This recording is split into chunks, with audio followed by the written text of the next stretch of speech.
নমস্কাৰ ইটি ভাৰতৰ আমাৰ এই বিশেষ অনুষ্ঠানলৈ মই দীপশিখা তালুকদাৰে আপোনালোক সকলোকে স্বাগতম জনাইছো। আজি আমাৰ সৈতে উপস্থিত আছে অটল অমৃত অভিযান সমিতিৰ দন্ত চিকিৎসক ডক্টৰ সুমেধা শৰ্মা।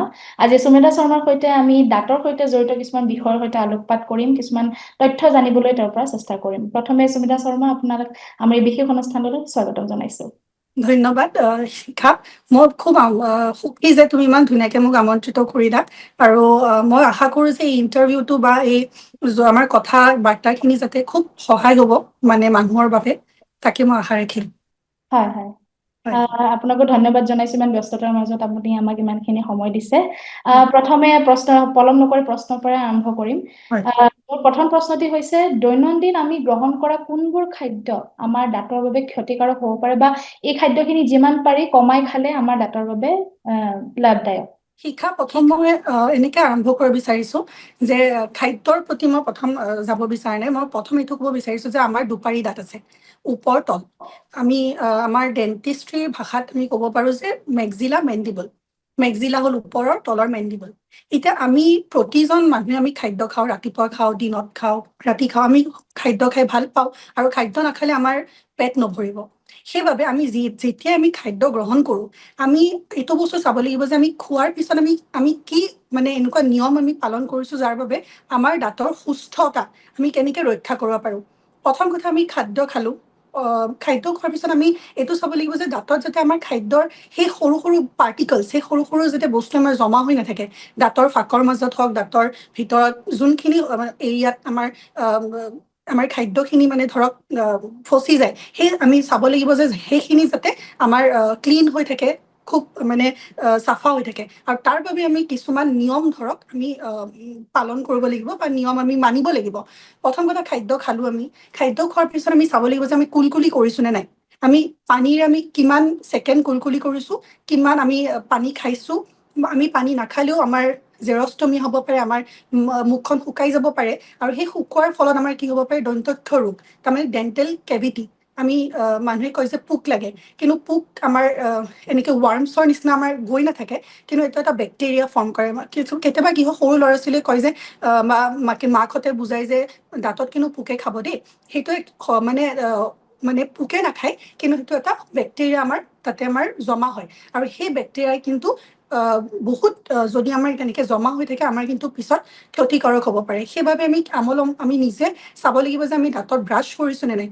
এতিয়া কয় যে ব্ৰাছ আমি কৰিব লাগে দুবাৰ, তাৰমানে টুৱাইচ এ ডে। কিন্তু মই কওঁ যে টুৱাইচ এ ডে নহয়, তাৰমানে ওৱান্স ৰাতিপুৱা, ওৱান্স এ ডে। তাৰমানে আমি ৰাতিপুৱা কৰিব লাগে আৰু ৰাতি কৰিব লাগে। সেইটোতো ডেত নপৰে বা দিনত নপৰে, সেইটো ওৱান্স আফটাৰ ব্ৰেকফাষ্ট কৰিব পাৰে বা ব্ৰেকফাষ্টৰ আগত কৰিব পাৰে। ব্ৰেকফাষ্ট কৰাৰ পিছত বেছি ভাল। কিয় মই কওঁ, মানুহে এনে হ'লে প্ৰথম শুই উঠিয়ে ব্ৰাছ কৰে, কিন্তু ব্ৰাছ নিয়মমতে আমি ব্ৰেকফাষ্টৰ পিছত কৰিব লাগে। কাৰণ আমি যেতিয়া বস্তু খাওঁ, আমি ৰাতিটো ব্ৰাছ কৰিলো ধৰক, ব্ৰাছ কৰাৰ পিছত আমি দেখিলো যে আমাৰ গোটেইখিনি মুখখন চাফা হৈ থাকে, কিন্তু শুই উঠাৰ পিছত আমি দেখা পাম যে আমাৰ মুখখনৰ দাঁতৰ ওপৰত আমাৰ এটা মানে লেয়াৰ বহে, যোনটো মানে চফ্ট হৈ থাকে। আমি গম নাপাওঁ যে আমাৰ কিবা ফুড পাৰ্টিকল জমা হৈছে নে নাই। কিন্তু ব্ৰেকফাষ্ট খোৱাৰ পিছত আমি খাদ্যবোৰ আমাৰ লাগি থাকে, সেইবাবে আমি ব্ৰেকফাষ্ট কৰাৰ পিছত বা যিকোনো আহাৰ খোৱাৰ পিছত আমি ব্ৰাছ কৰিব, মানে খোৱাৰ আগত আমি খোৱাৰ আগত মানে খোৱাৰ পিছত আমি ডিনাৰ, মানে আমি খাদ্য ভাত খোৱাৰ পিছত আমি এবাৰ কৰিব লাগে, যাতে আমি যেতিয়া শুই থাকো, আমাৰ বেক্টেৰিয়াই তাৰমানে জেগা পায়।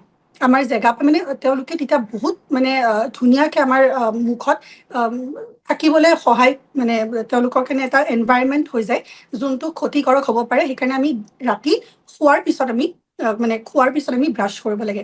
সেইটো এটা কথা।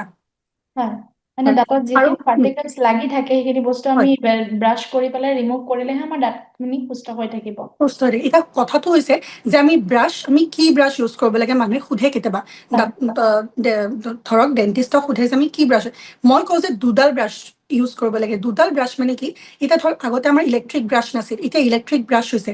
ইলেক্ট্ৰিক ব্ৰাছৰ কি প্ৰয়োজনীয়তা মই আপোনাক কওঁ। আমাৰ এডাল মেনুৱেল ব্ৰাছ থাকে, মেনুৱেল ব্ৰাছেৰে আমি নৰ্মেলি আমি চবেই চফ্ট ব্ৰাছ ইউজ কৰোঁ, য'ত চফ্ট ব্ৰিচেছ থাকে। আমি ব্ৰাছ কৰিলোঁ, সেই ব্ৰাছ কৰাৰ পিছত আমি দেখোঁ যে আমাৰ মুখখন ফ্ৰেছ হয়, আমাৰ মুখখনত একো যাতে বস্তু লাগি নাথাকে। কিন্তু ইলেক্ট্ৰিক ব্ৰাছ আমি কিয় ইউজ কৰিব লাগে, আমি কিয় আমি মানে কিয় কামত আহে মই কৈছোঁ। ইলেক্ট্ৰিক ব্ৰাছত যেতিয়া আমি ব্ৰাছটো আমি এনেকৈ ধৰোঁ, আমাৰ মানে দাঁতত আমি যেতিয়া লগাই দিওঁ, সি নিজে নিজে কাম কৰে। সি আমাৰ ভিতৰত গৈ নিজে চাফা কৰে, যোনটো মেনুৱেল ব্ৰাছে আমাক ঢুকি নাপায় সেইবাবে আমি ইলেক্ট্ৰিক ব্ৰাছডাল ইউজ কৰিব লাগে তাতে টুথপেষ্ট লগাব নালাগে কিন্তু আমাৰ টুথপেষ্ট মেনুৱেল ব্ৰাছডালতে লগাব লাগে ব্ৰাছ মানে প্ৰথম ইলেক্ট্ৰিক ব্ৰাছ ইউজ কৰিলে যিমান জমা বস্তু আছে চব ওলাই আহিলে তাৰপিছত আমি মেনুৱেল ব্ৰাছেৰে টুথপেষ্ট লগাই পেলাই সেই টুথপেষ্টেৰে আমাৰ মুখখন ফ্ৰেছো হৈ থাকিলে গোটেই দিনটোৰ বাবে আমাৰ একো যাতে ক্ষতিকাৰক নহয় সেইবাবে আমি আৰু মই আপোনাক বছৰে দেখাওঁ এতিয়া আমাৰ এইডাল ব্ৰাছ আমাৰ এই ব্ৰাছডালত আমিতো মডেল ছফ্ট ব্ৰাছ ইউজ কৰোঁ মই আগৰ পৰাই মই ছফ্ট ব্ৰাছ ইউজ কৰোঁ এতিয়া কথাটো হৈছে এডাল মেনুৱেল ব্ৰাছ বুলি কয় ইলেক্ট্ৰিক ব্ৰাছ মোৰ হাতত সদ্যহতে নাই কিন্তু মই আপোনাক পিছত এখন ফটো দি পেলাই দেখাই দিম যে ইলেক্ট্ৰিক ব্ৰাছ কেনেকুৱা হয় এতিয়া আমাৰ এইটো হ'ল কলগেট আমাৰ নৰ্মেলি আমাৰ মানুহে এইটোৱে ইউজ কৰে আৰু ইয়াতে খুব মানে পাৰ্টিকলছ থাকে যোনবোৰে আমাৰ ক্ষতিকাৰক নহয় এতিয়া মই আপোনাক দেখাওঁ আপুনি কথাটো প্ৰশ্নটো সোধা নাই তথাপিও মই আপোনাক জনাই দিওঁ যে আমাৰ টুথপেষ্ট আমি কেনেকৈ ল'ব লাগে মই কওঁ যে আমি যেনেকৈ ধৰক এনেকৈ আমি ল'লোঁ আমাৰ পৰি যোৱা চান্স থাকে মানে আমাৰ কলগেটটো পৰি যায় কেতিয়াবা চাবচোন এনেকৈ মানে ধৰক ব্ৰাছ কৰিব হ'ল কেতিয়াবা টুথপেষ্টটো পৰি যায় সেইবাবে মই ভাবোঁ ভাৰ্টিকেলি বস্তুটো লৈ ধৰক এনেকৈ দিলে যিমান আহে ভিতৰটো সোমাই গ'ল আমাৰ মুখখন গোটেই দাঁতৰ ফাকতো মানে ধৰক ঢুকি পায় সেইবাবে মই আপোনাক দেখাই দিলোঁ যাতে সুবিধা হয় সকলোৰে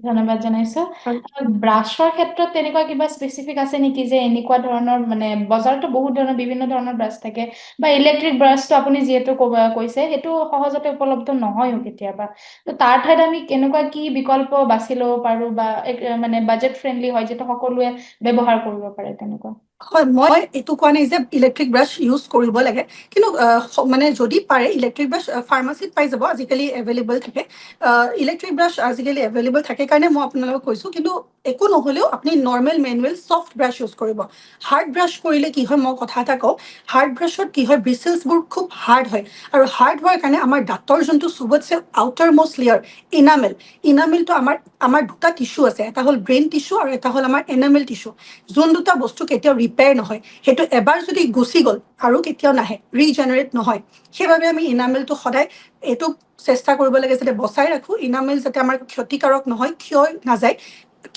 সেইকাৰণে আমি সদায় ছফ্ট ব্ৰাছ ইউজ কৰোঁ হাৰ্ড ব্ৰাছত কি হয় আমি যদি ইউজ কৰোঁ আমাৰ এনামেলটো অলপ মানে ডেমেজ হোৱাৰ চান্স থাকে সেইকাৰণে আমি হাৰ্ড ব্ৰাছ ইউজ নকৰোঁ মিডিয়াম ব্ৰাছো ইউজ কৰিব নালাগে কিন্তু যদি দেখে যে আপোনাৰ দাঁতত কিছুমান ধৰক প্ৰব্লেমছে ফেচ কৰিছে আপোনাৰ দিগদাৰ পাইছে আপুনি ডেণ্টিষ্টৰ ওচৰত যাব পাৰে একদম আপোনালোকক সকলোকে সহায় কৰিব ডেণ্টিষ্টে কিন্তু মই বিচাৰোঁ যে ছফ্ট ব্ৰাছ ইউজ কৰিলে বেছি ভাল সেইকাৰণে মই কৈছোঁ এনামেলটো যদি এবাৰ গুচি যায় আৰু নাহে কাৰণ আমাৰ এনামেল আছে ভিতৰত ডেণ্টিন আছে চিমেণ্টাম লাগি আছে 3টা লেয়াৰ আছে আৰু এনামেলটো গ'লে ডেণ্টিনটো এক্সপ'জ হয় ডেণ্টিনটো এক্সপ'জ হ'লে দাঁতৰ চেঞ্চিটিভিটি হয় চেঞ্চিটিভিটি হ'লে আমাৰ বহুতে আমাৰ পেচেণ্টবোৰ আহে বাইদেউ এনেকুৱা মোৰ দাঁতত বহুত মানে ধৰক ঠাণ্ডা গৰম লাগে কাৰণ তেওঁলোকে প্ৰপাৰ ব্ৰাছিং টেকনিক নাজানে ব্ৰাছিং টেকনিকৰো এটা কিন্তু মই কওঁ আপোনাক মই বস্তুটো লৈ আনিছোঁ আমাৰ মডিফাইড মোৰ তলৰ খালি মেণ্ডিবলটো আছে আমাৰ ওপৰ পাৰিটো মোৰ ক'ৰবাত মানে অলপ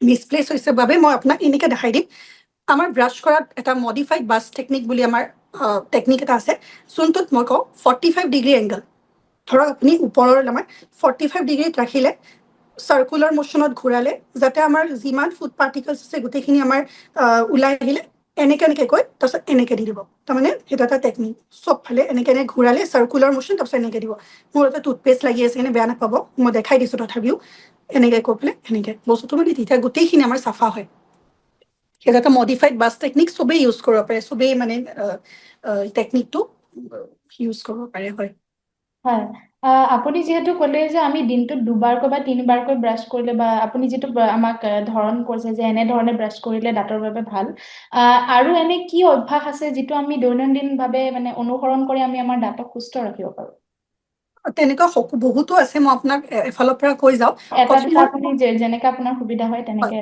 দৰ্শকক জনালে ভাল হ'ব হয় প্ৰথম মই আপোনাৰ খাদ্যটোত মই পাহৰিছিলোঁ খাদ্য কি গ্ৰহণ কৰিব লাগে আমাৰ কি হয় আমাৰ দাঁতত এচিডিক যোনটো এনভাইৰনমেণ্ট থাকে আমি যদি টেঙা খাওঁ আমাৰ দাঁতত অলপ ধৰক টেঙা ভাৱ এটা লাগে সেইবোৰ এটা এচিডিক এনভাইৰনমেণ্ট প্ৰডিউচ কৰে যাৰ কাৰণে বেক্টেৰিয়া মানে এচিডিক এনভাইৰনমেণ্টত বেক্টেৰিয়া থকাটো বিৰাট সহজ, তেওঁলোকৰ বাবে সহজ পৰে। যেনেকৈ আমি এচিটো ৰুমত থাকিলে আমাৰ খুব ভাল লাগে, ঠাণ্ডা লাগে গৰম দিনৰ কাৰণে, তেওঁলোকৰো সেই এচিডিক এনভাইৰনমেণ্টটো বেক্টেৰিয়াবোৰক খুব মানে তেওঁলোকে ভাল পায়। সেইকাৰণে আমি টেঙা, ধৰক চাহ কফি, বেছি চাহ কফি খালে, একদম ফ্ৰুট জুচ বেছি খালে, ইমলি, কিছুমানে ঘৰত আচাৰ বনায়, বাহিৰৰ পৰা আচাৰ কিনে, সেই বস্তু কিছুমান, অৰেঞ্জ ধৰক আমাৰ কমলা, তাতে মানে এইবোৰ টেঙা বস্তু, আৰু সেই টেঙা বস্তুত কি হয়, বেক্টেৰিয়া থাকিবলৈ খুব সহজ হয়।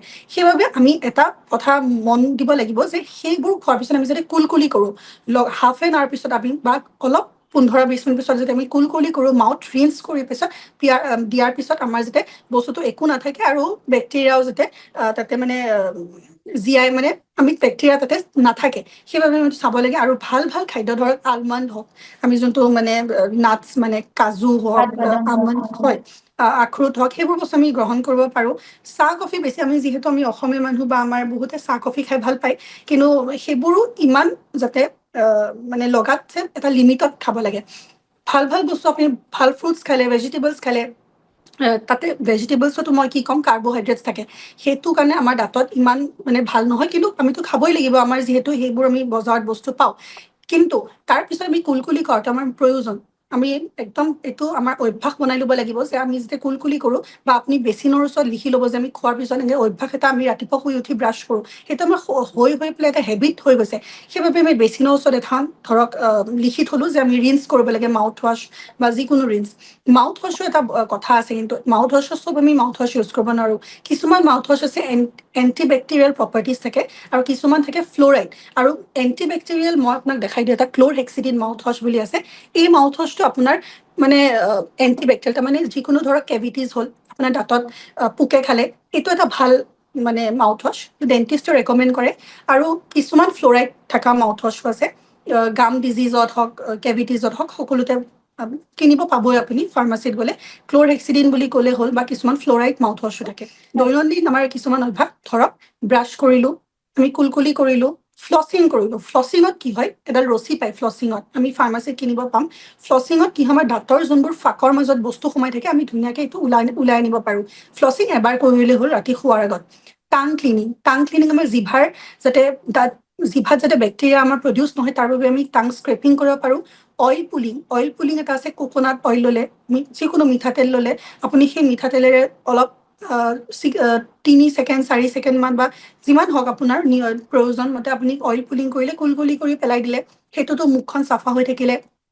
তাৰপিছত আপোনাৰ কুলকুলি কৰাটোতো প্ৰয়োজন হয়। আপুনি ডেণ্টিষ্টৰ ওচৰত গ'ল, আপুনি দন্ত চিকিৎসকৰ ওচৰত গ'ল, 6 মাহ মূৰে মূৰে আছে আপুনি 6 মাহত, মানে বছৰত দুবাৰকৈ ডেণ্টেল চেকআপ এটা কৰাই খুব প্ৰয়োজন। আৰু স্কেলিং মই কিয় কৈছোঁ, স্কেলিং কৰা এটা খুব ডাঙৰ মানে প্ৰয়োজনীয়তা আছে। সেইটো হৈছে আপোনাৰ গাম ডিজিজৰ পৰা, আপোনাৰ গাম ডিজিজ যোনটো আমি দাঁতৰ পৰা পায়েৰিয়া, সেইটো চবতছে ডাঙৰ এটা মানুহৰ ইছ্যু হয়। সেই পায়েৰিয়াটো স্কেলিং কৰিলে কিন্তু সোনকালে আমাৰ মানে এইটো ঠিক হোৱাৰ আমাৰ মানে দেখা গৈছে। মানে গাম ডিজিজ হৈছে আমাৰ তিনিটা ষ্টেজ আছে: জিঞ্জিভাইটিছ, পেৰিঅডন্টাইটিছ আৰু এডভান্স পেৰিঅডন্টেল ডিজিজ। তাৰমানে য'ত আপোনাৰ তেজ ওলাই, ফুলি যায়, দাঁতৰ বা গামছৰ আমাৰ ৰং বদলে, পকেট হয়, তাৰ ভিতৰত আমাৰ বেক্টেৰিয়া জমা হয়, দাঁত সৰে, মানে দাঁত লৰিব আৰম্ভ কৰে, সেইবোৰ এডভান্সডত যায়। সেইবাবে আমি দন্ত চিকিৎসকৰ ওচৰত গৈ পেলাই আমি 6 মাহ মূৰে মূৰে এটা চেকআপ কৰা উচিত। হয়, ধন্যবাদ। আপুনি যিহেতু ক'লে ব্ৰাছ, আমি ইলেক্ট্ৰিকেল বা ব্ৰাছ তেনেকুৱা বা স্পেচিফিক ব্ৰাছ কৰাৰ কাৰণে আপুনি পৰামৰ্শ আগবঢ়ালে, তেনেকুৱা টুথপেষ্টটো কিবা আছে নেকি যিটো আমি মানে এনেকুৱা ধৰণৰ টুথপেষ্ট ব্যৱহাৰ কৰিলে আমাৰ দাঁতৰ বাবে ভাল? বা বহুতে টুথপেষ্ট কিনাৰ সময়ত মানে বেছি বিবেচনা কৰা পৰিলক্ষিত নহয় যে এইটো টুথপেষ্ট মোৰ দাঁতৰ বাবে সুৰক্ষিত বা দাঁতৰ বাবে লাভদায়ক। তেনেকুৱা কিবা টুথপেষ্ট আছে নেকি যে এনেকুৱা টুথপেষ্ট ব্যৱহাৰ কৰিলেহে আমাৰ দাঁতৰ বাবে ভাল, বা এনেকুৱা টুথপেষ্ট আমি ব্যৱহাৰ কৰাটো উচিত নহয়? বজাৰত যিহেতু বহুতো টুথপেষ্ট উপলব্ধ, এই বিষয়ত আপুনি কি মতামত আগবঢ়াব? টুথপেষ্ট, এতিয়া কথাটো হৈছে টুথপেষ্টৰ ওপৰত মেটাৰ নকৰে আমি কিমান ভালকে ব্ৰাছ কৰিছোঁ। টুথপেষ্ট এতিয়া কথা হৈছে, কিছুমান যে তাত এডভাৰটাইজ দেখে আপোনালোকে কিয় আপকে টুথপেষ্ট পে নমক হে, এই আপুনি চাগে দেখিছে। হয়। নিমখটো মই ভাবোঁ যে নিমখটো ইমান ভাল নহয়, তাতে আপোনাৰ এব্ৰেচিভ মানে পাৰ্টিকল থাকে নিমখত। সেই নিমখে আমাৰ কেতিয়াবা কি হয়, দাঁতৰ পৰা যিমান মানে এনামেল হওক বা কিছুমান ভাল মানে কিছুমান ধৰক লেয়াৰ এটা থাকে সেইটো গুচাই দিয়ে, এব্ৰেচিভ থাকে, সেইবাবে নিমখটো মই ইমান নাভাবোঁ। তথাপিও নিমখ থাকিলেও বেয়া নহয় আৰু নাথাকিলেও বেয়া নহয়। আমি নৰ্মেলি যোনটো কলগেট ইউজ কৰোঁ সেই কলগেটটো ভাল। আৰু কিছুমান ভিজিবল হোৱাইট ধৰক বগা কৰিব লগা টুথপেষ্ট থাকে, সেইবোৰ আপুনি ধৰক ফাংচন এটাত গ'ল পতককৈ কৰি ল'লে, অলপমান দাঁতত এটা স্পাৰ্কলিং এফেক্ট দেখা পালে, সেইবোৰ এটা ভাল হয়, একো নাই। বাকী নৰ্মেল কলগেট। আৰু কিছুমানে এতিয়া ডান কাণ্টি বুলি এটা ইউজ কৰে, ডান কাণ্টি যোনটো পতঞ্জলিৰ হয়, সেইটো মই বহুতো মানে আমাৰ বিভিন্ন ধৰক ছিনিয়ৰৰ পৰা শুনিছোঁ মই যে ডান কাণ্টিটো ইমান ভাল নহয়। ভাল নহয় মানে এব্ৰেচিভ প্ৰপাৰ্টিজ থাকে, যোনটো আমাৰ দাঁতত মানে সমস্যা মানে সৃষ্টি কৰিব পাৰে। সেইবাবে ভাবোঁ যে নৰ্মেল কলগেট, আমাৰ ইয়াতে এলকেলাই আমাৰ ইয়াতে লিখাই থাকে পিছফালে, আপুনি চাব এই কলগেটৰ পিছফালে কি কি মানে ইয়াতে ৰিমিনাৰেলাইজ কৰিবলৈ কি কি মানে ইনষ্ট্ৰাকশ্যন গোটেইখিনি থাকিব, আপুনি দেখিয়ে গম পাব যে এইটো কিমান ভাল। মানে সেইবাবে মই কওঁ যে নৰ্মেল কোনবোৰ কলগেট। সামগ্ৰী মানে থাকিলে মানে আমি যেতিয়া পিছফালে ইনগ্ৰিডিয়েণ্টছ খিনি পঢ়ি চাওঁ, হয়, কোনবিলাক সামগ্ৰী মানে কোনবিলাক ইনগ্ৰিডিয়েণ্টছ থাকিলে আমি সেই টুথপেষ্টটো ব্যৱহাৰ কৰাটো উচিত নহয়? ইনগ্ৰিডিয়েণ্টছৰ কথা মই ক'ব গ'লে তাতে ধৰক বিভিন্ন ধৰণৰ টুথপেষ্টত বিভিন্ন ইনগ্ৰিডিয়েণ্টছ থাকে। এতিয়া মই আপোনাক ইয়াতে কথা এটা কওঁ, ইয়াতে আপোনাৰ থাকে, এতিয়া চাব হা, teeth nourishment refers to the remineralization benefits and arginine. Arginine যোনটো আমাৰ এলকেলাই ক্ৰিয়েট কৰে, সেইটো এটা ভাল প্ৰপাৰ্টি। পিছফালে লিখা থাকিব ফ্ল'ৰাইড। এতিয়া ফ্ল'ৰাইড বেছি বেছি হ'লেও দিগদাৰ আৰু কম হ'লেও দিগদাৰ, সেইবাবে ফ্ল'ৰাইড থকা টুথপেষ্ট খুব ভাল সৰু ল'ৰা ছোৱালীৰ পৰা ডাঙৰলৈ। কিন্তু বেছি আকৌ কিছুমানত আকৌ পানীতো ফ্ল'ৰাইড থাকে, সেইবাবে আমি অলপ চাব লাগিব যে পানীত যাতে ফ্ল'ৰাইড নাথাকে। আৰু টুথপেষ্টটো যদি আমি ব্যৱহাৰ কৰোঁ বেছি ফ্ল'ৰাইড হ'লে কেভিটিছ হোৱা চান্স থাকে, সেইবাবে আমি অলপ চাব লাগিব যে pH লেভেলটো চাব লাগিব ফ্ল'ৰাইডৰ। হয় হয়। আপুনি কিছু সময় পূৰ্বে আপুনি উল্লেখ কৰিছিলে পাইৰিয়াৰ বিষয়ে। আমাক এই পাইৰিয়া কি আৰু ইয়াক কেনেধৰণে প্ৰতিৰোধ কৰিব পাৰি আপুনি জনালে ভাল লাগিব। হয়, পাইৰিয়া বস্তুটো আমি যদি আমাৰ ডেণ্টেল মানে ৱৰ্ডত যাওঁ, আমি ক'ম যে পেৰিয়ডণ্টেল ডিজিজ, তাৰমানে পেৰিয়ডণ্টাইটিছ। প্ৰথম আমাৰ লক্ষণ দিয়ে আমাৰ জিঞ্জাইভা। জিঞ্জাইভা মানে আমাৰ যোনটো গামছত আমি চেঞ্জেছ দেখা পাম, আমি কালাৰ চেঞ্জ হোৱা দেখা পাম, আমি ব্লিডিং দেখা পাম, আমি ব্ৰাছ কৰিলে আমাৰ তেজ ওলায়। সেই বহুতৰো তেনেকুৱা আমাৰ কমপ্লেইন আহে যে আমাৰ ব্ৰাছ কৰিলে দেখোন তেজ ওলায়, ডক্টৰ আমি কি কৰোঁ? সেইটো এটা প্ৰথম লক্ষণ। সেইবাবে একদম পলম নকৰি পেলাই আপোনালোকে যদি দন্ত চিকিৎসকৰ ওচৰত যায়, তেওঁলোকে আপোনাক সমাধান দিব। প্ৰথম মই ভাবোঁ যে প্ৰথম তেওঁলোকে স্কেলিঙতে ডিপ স্কেলিং, কিছুমানত ডিপ স্কেলিং লাগে, কিছুমান স্কেলিং মানে দাঁত চাফা কৰা এটা টেকনিক। ডিপ স্কেলিং কৰাৰ লগে লগে আপোনাৰ যাতে পিছৰ পেৰিয়ডণ্টাইটিছ আৰু এডভান্স পেৰিয়ডণ্টেল ডিজিজ যাতে আপোনাৰ নহয়, সেইবাবে তেওঁলোকে স্কেলিং এটা ৰেকমেণ্ড কৰে। তাৰপিছত আপুনি যদি কিছুমানে দেখে যে পকেট ফৰ্ম, তাৰমানে জিঞ্জাইভা আৰু আমাৰ দাঁতৰ মানে গেপ এটা ফৰ্ম কৰে য'ত বেক্টেৰিয়া সোমাই যায়, পকেট ফৰ্মেশ্যন কৰে। পকেট ফৰ্মেশ্যন কৰাৰ লগে লগে আমাৰ বনলৈ যায়, বন হোৱাৰ পিছত লগালগ বোনডাল ক্ষতি হয় আৰু আমাৰ দাঁত লৰা আৰম্ভ কৰে, কেলকুলাছ জমা হয়। সেইবোৰ এটা বিভিন্ন ধৰণৰ এটা প্ৰচেছ হয়, যাৰ বাবে আমি এইটো চাব লাগিব যে আমি যদি দন্ত চিকিৎসকৰ ওচৰত যাওঁ আৰু তেওঁলোকে আমাক সমাধান দিয়ে। আৰু বাকী বহুতো ধৰক ঘৰৰ ৰেমিডিজ আছে, মই ঘৰৰ ৰেমিডিজো এতিয়া নাহোঁ বাৰু, কিন্তু এবাৰ আপোনালোকে দন্ত চিকিৎসকৰ ওচৰত নিশ্চয় যাবই। আৰু হয় পাইৰিয়া মই ব্ৰাছ আপোনালোকে নৰ্মেলি যদি অৰেল হাইজিন মেইনটেইন কৰি থাকে, মই ভাবোঁ যে পাইৰিয়া হোৱাৰ কোনো চান্সে নাথাকে, কোনো ধৰণৰ মানে ৰাস্তা নাথাকে পাইৰিয়া হোৱাৰ। সেইবাবে মই আপোনালোকক সকলোকে এটা অনুৰোধ কৰোঁ যে ৰাতিপুৱা আৰু ৰাতি শোৱাৰ আগত যেতিয়া ব্ৰাছ কৰে, মাউথ ৱাছ কৰে, মুখখন কুলকুলি কৰে, ভালকৈ ফ্লচিং কৰে, সকলোখিনি আপোনালোকে যদি মন দি কৰে, তেওঁলোকে পাইৰিয়া হোৱাৰ চান্সে নাই। হয়, ধন্যবাদ জনাইছো। আৰু আপুনি এগৰাকী চিকিৎসক হিচাপে আপোনাৰ ওচৰতে দৈনন্দিন জীৱনত বহুত কেইগৰাকী ৰোগী গৈছে বা চিকিৎসা কৰাবলৈ গৈছে। বৰ্তমান সময়ত কোনবোৰ দাঁতৰ সমস্যা বেছিকৈ দেখা যায় বা আপুনি দেখি আহিছে, যিবোৰৰ বিষয়ে মানে এতিয়া প্ৰায়ে শুনিবলৈ পোৱা যায়, যিখিনি হয় বেছিকৈ গা কৰি উঠিছে? হয়, আমাৰ ইয়াতে মানে মই এটা ৰিচাৰ্চত পাইছিলোঁ, মানে এখন জাৰ্নেলত পাইছিলোঁ যে আমেৰিকা বা বাহিৰত খুব কেভিটিছ, তাৰমানে দাঁতৰ যোনটো পোকে খায় সেইটো বহুত দেখা যায়। আৰু আমাৰ ইয়াতে গাম ডিজিজ, তাৰমানে পাইৰিয়া হওক, জিঞ্জিভাইটিছ হওক, সেইবোৰ আমাৰ ইণ্ডিয়াত দেখা যায়। সেইবাবে মইতো গোটেইখিনি ক'লোৱেই যে কি কি কৰিব লাগে, কি কি কৰিব নালাগে। এটা খুব আজিকালি মানে আমাৰ ইণ্ডিয়াখন কেঞ্চাৰৰ এটা মানে কেঞ্চাৰ যোনটো আমি ক'ব পাৰোঁ এটা কৰ্কট ৰোগ, সেইটো এটা মানে এটা স্থান হৈ গৈছে আমাৰ ইণ্ডিয়াত যেন বহুত আমাৰ। এতিয়া মই এটা ৰিচাৰ্চত পাইছিলোঁ যে 40% ছাৰ্ভাইভেল ৰেট, তাৰমানে যদি মুখৰ আমাৰ কেঞ্চাৰ হয় 40% মাত্ৰ ছাৰ্ভাইভেল ৰেট থাকে 5 বছৰ জীয়াই থকাৰ। তাৰমানে ইমানেই আমাৰ মানে ট্ৰিটমেণ্টৰ অভাৱ বা মানুহে ইমান গুটকা খায়, মানুহে চিগাৰেট স্মক কৰে, মানে ধূম্ৰপান যোনটো আমি কম চিনেমাত হলত যেতিয়া দেখোঁ যে আমি লিখি লওঁ স্মকিং ইজ ইনজুৰিয়াছ টু হেল্থ। তাৰপিছত আমি দেখোঁ যে গুটখা, স্মকলেছ টবেকো, সেইবোৰ মানুহে ইমান খায়। ৰাস্তাই ৰাস্তাই দেখোঁ পাণ তামোল, সেইবোৰতো তামোলটো এটা ডাঙৰ মানে যোনটো আমি কওঁ বিটেল নাট, সেইটো এটা কেঞ্চাৰৰ এটা মানে ৰুট কজ বুলি ক'ব পাৰোঁ। এতিয়া সেই কেঞ্চাৰ আমি প্ৰতিৰোধ বা আমি কমাবলৈ আমি সেই যোনবোৰ আমি খাদ্য খাওঁ, আমি নিজৰ ইটিং হেবিটছৰ ওপৰত মন দিব লাগিব, যাতে আমি এনেকুৱা বস্তু গ্ৰহণ নকৰোঁ যোনটো আমাৰ শৰীৰৰ বাবে মানে বেয়া।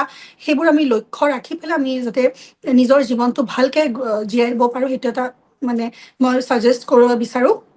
আৰু কেঞ্চাৰৰ মেইন কিছুমান আজিকালি কিন্তু ওলাইছে, নিকোটেক্স হওক। নিকোটেক্স এনেকুৱা বস্তু যোনটো আমাৰ কেঞ্চাৰ হ'লে মানে সেই কেঞ্চাৰ মানে গুচাবলৈ মানুহক হেবিট এটা দিয়ে, নিকোটেক্স মানে সেনেকুৱা ধৰণৰ এটা পতককেতো এদিনততো কেতিয়াও মানে আমি দেখা নিদিয়ে আমাৰ ভাল হোৱাটো, কিন্তু নিকোটেক্স এটা জৰিয়া আৰু ৰাস্তা হয়, যোনটো কাৰণে ডক্টৰে মানে ৰেকমেণ্ড কৰে। আৰু বাকী আমাৰ গাম ডিজিজ এটা হয়, মুখৰ গোন্ধ, সেইবোৰ সৰু সৰু মানে আৰু তাৰপিছত ডেণ্টেল কেৰিজ, তাৰমানে আমাৰ দন্তক্ষ ৰোগৰ পিছত আমাৰ যেতিয়া এপচেছ নহয়, আমাৰ আলচাৰ নহয়, সেইবোৰ আমি মন দিব লাগিব। সেইবোৰ এক্সৰে থোৰে গম পায়। সেইকাৰণে মই কওঁ যে দন্ত চিকিৎসকৰ যাবই লাগে 6 মাহ মূৰে মূৰে। নিজে যদি প্ৰিকশ্যন লয় তেতিয়াহ'লে একো মানে পিছত আমি ডাঙৰ বেমাৰ নেদেখোঁ আৰু। হয়, বহুত বহুত ধন্যবাদ জনাইছো। শেষত আমাৰ দৰ্শকসকলক দাঁতক সুস্থ ৰখাৰ কিছুমান টিপছ আগবঢ়ালে ভাল লাগিব। হয়, দাঁতৰ আমি খাদ্যৰ ওপৰত মন দিব লাগিব যে আমি কি খাইছোঁ, কি নাই খোৱা। আমি চাব লাগিব যে কিমান খাইছোঁ, সেইটো এটা কথা। তাৰপিছত আমি কিমান দেৰি ব্ৰাছ কৰিছোঁ।